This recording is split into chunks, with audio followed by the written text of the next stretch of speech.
The dust is starting to settle a little bit around our latest card release, the Space Time Smackdown. Let's go ahead and dive on into ranking all of the most powerful EX Pokemon cards that Pocket currently has. To start at the bottom of our tier list, the 4 EX Pokemon I would rank as D tier in Pocket right now are Cresselia, Lapras, Marowak, and Gengar. In a way, I think Cresselia EX and Lapras EX being bad is good for the game. These are promo cards that when the promo event ends, you no longer have access to them if you're coming into the game late. As far as why they're bad, their HP pool, high energy, low damage attacks, and higher retreat costs all just add up to them being outclassed by other cards with similar but better stat line in most decks you could be playing them in. Cresselia at least has kind of a unique role in that you can heal her more frequently if you pair it up with something like Gardevoir. So there's like a neat deck building synergy there, but ultimately it's jumping through a lot of hoops for a payoff that's not that good. Marowak EX might be one of the biggest victims of power creep we've had in Pokemon Pocket's short history. You would much rather just play Aerodactyl EX in most situations, who offers you more consistent damage and has a Pokemon ability that's often very relevant for you. Gengar has typical Stage 2 inconsistencies that, while they're made a little bit better with the addition of Pokemon communication in the game, just doesn't offer the payoff that you really need when you get everything together. It only deals 100 damage, which isn't enough to one-shot most things, and 170 HP is less than a lot of other Stage 2s offer. Speaking of Stage 2s, this brings us along to our first C-tier grouping of Pokemon: Pidgeot EX, Machamp EX, and Venusaur EX.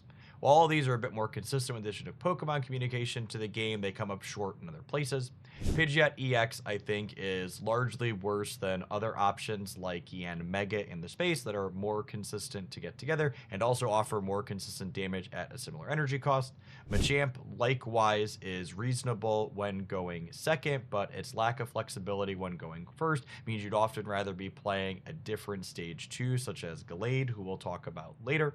And Venusaur, while a really interesting metagame card, the sustain that it provides is quite good into Darkrai, which is one of the better cards in the metagame right now, ultimately comes up short in a lot of other places because stronger cards like Charizard, Gyarados, and others blow it away in a couple of hits, even when you're combining things like potions and Ericas to desperately keep it alive. Our next group of C-tier Pokemon are genetic Apex ones that are struggling to find a home in our most recent metagame. These are Mewtwo, Pikachu, Zapdos, Arcanine, and Wigglytuff EXs. Mewtwo and Pikachu are former format powerhouses that are being pushed out for a couple of different reasons. In Mewtwo's case, the answer is very direct and obvious. Darkrai and Dark decks in general have had an incredible amount of popularity lately, and they all get to deal plus 20 damage to not only Mewtwo itself, but also all of the psychic supporting cast, meaning there's a direct counter for this deck in the metagame that is very popular. Pikachu is a little bit more subtle. This is a deck list whose strength has always revolved around being able to retreat higher HP EX Pokemon safely to your bench and bring up another attacker, hitting for efficient amounts of energy and rotating your cards in and out quite frequently. Cyrus, as an additional supporter tool in the metagame, has kind of cut off this type of gameplay at the pass. You can no longer bring your Pikachu back after it's taken 100 or even 110 points of damage and expect to get in hits with something else, because Cyrus is just going to bring that electric rat kicking and screaming to the front and give your opponent 2 knockout points. Arcanine EX is a card that just doesn't have great breakpoints into things that are popular. Dealing 120, even when combined with the Giovanni, means you come up short of knocking out things like Darkrai and Magnezone. That second one is a card that has good breakpoints into you as well. It's a single knockout point Pokemon that hits for 110, meaning if your Arcanine attacks it twice to clear it, it trades, taking recoil damage to deal that extra 40 back to itself. Zapdos is a card that's kind of always been attached to the hip at Pikachu EX, so the fall of Pikachu means the fall of Zapdos as well. Wigglytuff's kind of one position in the metagame was the fact that it was kind of a utility threat that could be splashed into different colors because it was an all colorless attacker, but with the addition of things like Yanmega and even Licky Licky to the format, there's a lot more options for you to pick in this type of role now. Our final group of EXs in the C tier are ones from our latest expansion. They are Pachirisu, Mismagius, Weavile, and Licky Licky. Licky Licky's high energy cost to attack means it's essentially pigeonholed to only being played alongside Dialga, and in that deck there's often better choices such as Mew, Yanmega, and even Melmetal that serve this role a bit better. Its 140 damage on a coin flip is a pretty noteworthy breakpoint in the metagame, but I'm not sure this is enough to overcome the fact that it attacks for a lot of energy and has an incredibly high retreat cost. Weavile is the card I'd wager I'll get the most friction in the comments from ranking this low, but of all the Darkrai decks that are being successful right now, the ones not playing this card have been putting up the most consistent results. I wouldn't be surprised if there's perhaps a non-Darkrai Weavile deck out there waiting to be discovered, but it definitely has yet to be found. In particular, in a post-Cyrus world, it feels difficult to lead on an EX Pokemon and not follow it up with an additional EX. Pachirisu and Mismagius, I think, are the two C tiers here that had the highest chance for upward mobility.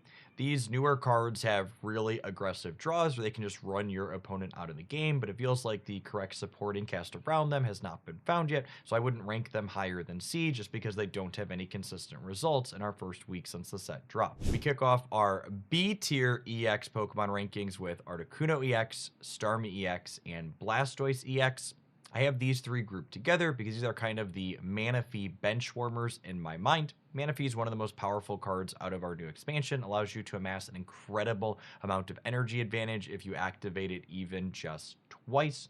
That being said, while all three of these cards are good at leveraging those extra resources, the best versions of Manaphy tend to be playing Palkia and Mythical Island Vaporeon as opposed to any of these. That being said, if you really like playing them, Manaphy's doing something objectively powerful, and I still think you can win plenty of games with any combination of these three. Our remaining EX B tier Pokemon, in my opinion, are Aerodactyl EX, Celebi EX, Yanmega EX, and Dialga EX. As much as it pains me to say it, as someone who had high hopes for Metal Pokemon going into the set, Dialga is definitely solidly B tier at the absolute best. This card feels like it's pretty powerful in games where you have the first energy advantage. You get to amass a lot of flexibility in which threat you're powering up behind it, whether it be a Mew or a Yanmega, a Licky Licky, or whatever other colorless or metal monster tickles your fancy. That being said, in my experience, these Dialga decks really struggle when they don't have that first energy advantage, which is going to happen to you 50% of the time. Aerodactyl earns its B tier ranking because it's still a very serviceable fighting box finisher in those decks playing things like Hitmonlee and Marshadow. That being said, the addition of Magnezone to the metagame has given those decks a different option to close out with that not only hits a little bit harder, but only gives up one knockout point should you need to move it to the front of your action early. Celebi was a top tier contender last season that's still putting up reasonable results post Space-Time Smackdown's release. It's worth noting that the superior builds have largely gone by the wayside in favor of more fair ones that are just putting energies on it one per turn while hiding behind an Executor. Yanmega's attack needing only colorless energy means it's found a variety of homes, although none of them are what I would call top tier in the current metagame by the metrics that we've seen so far. It's a fine threat to hide behind an Executor, and you could even power it up with a Dialga to get it ready to go ASAP. One of the primary strengths of this card is its grass typing in conjunction with its 120 damage means it clears format All-Star Darkrai in a single hit thanks to weakness. Our A tier EX Pokemon right now, in my opinion, are Gallade, Infernape, Mew, Charizard, and Moltres. Gallade and Infernape are definitely the most subjective in this tier as far as my rankings go. They don't have a ton of results as of yet, but I would wager that that's going to change as this format matures. One thing these cards really have going for them is that they absolutely love going first. Powerful 2 energy attacks. If you hit your stage 2 evolutions on time, let you just win games on the spot quite frequently. And with the addition of Pokemon communication to the format, we're going to hit these evolutions on time more consistently than ever. Infernape's breakpoints are incredible in this format. They clear Darkrai and Magnezone, and even an Executor EX thanks to weakness in a single go. Gallade, because it's a fighting card, gets to pair with format all-star Hitmonlee alongside Cyrus to get to fish things up from your opponent's backline and clear them in powerful hits before they even get to make a move quite frequently. With the fall of Mewtwo, Mew is in a little bit less powerful spot in the metagame, although it's worth acknowledging that it still lines up well into things like Charizard and Palkia. I think the addition of Pokemon communication to the format is definitely a saving grace for this card. In the matchups where your Mew is not going to be particularly useful, you can toss it back into your deck and hopefully get out a different Pokemon that's going to be a lot better for you. Speaking of Charizard, Moltres and Charizard definitely deserve their A tier slot. This is the second best deck from our previous metagame that's still putting up solid results after the Space-Time Smackdown. In particular, the addition of Dawn to the game has really made Moltres feel a lot more powerful, because after Moltres charges up your bench, the following turn you can use Dawn to kick one of those energy back up to Moltres and let you take a very aggressive stance, starting to deal 70 damage right away. Finally, our S-Tier EX Pokemon right now, in my opinion, are Gyarados, Exeggutor, Darkrai, and Palkia. By the numbers, the Gyarados Greninja deck from last season is still a top deck after Space-Time Smackdown's release, and its namesake is a big part of why.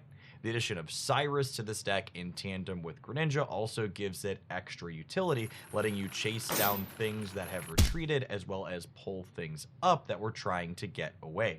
I think Exeggutor EX has been one of the best cards in Pokemon Pocket for some time now, and it's definitely the best card in the game when it comes to going first. If you have your evolution on time and attach your first energy, hitting heads and dealing 80 damage with its first attack can often end a lot of games on the spot, knocking out a basic before your opponent has a chance to do anything with it. The only thing that keeps this card from completely dominating the metagame, in my opinion, is that your follow-ups that you're building up behind it often leave a little bit to be desired. Previously, we only had Celebi, which is incredibly high variance, or clunkier things like Venusaur.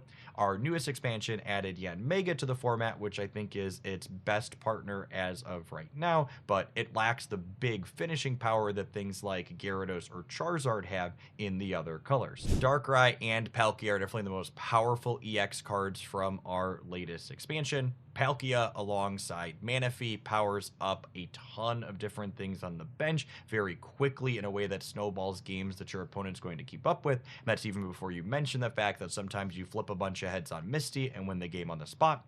Darkrai has a ton of flavors that are putting up a ton of results in tournaments, whether it's Magnezone blasting or Greninja chipping away at the bench, or even things like Weezing and Weavile. There are a ton of ways to play this card that are also going to result in you winning a lot of games. Thanks for making it through to the end of my latest EX tier list video. I would love to hear in the comments down below where you think I might have missed high or low on ranking some of these most powerful cards in the game. I'd also ask that you smash that like button. If you made it this far, you probably enjoyed at least some of what I had to say. If you happen to be new here, consider subscribing to the channel. I post Pokemon Pocket content here 7 days a week, and I'd love to see you back again sometime. Hopefully your next pack is an excellent one.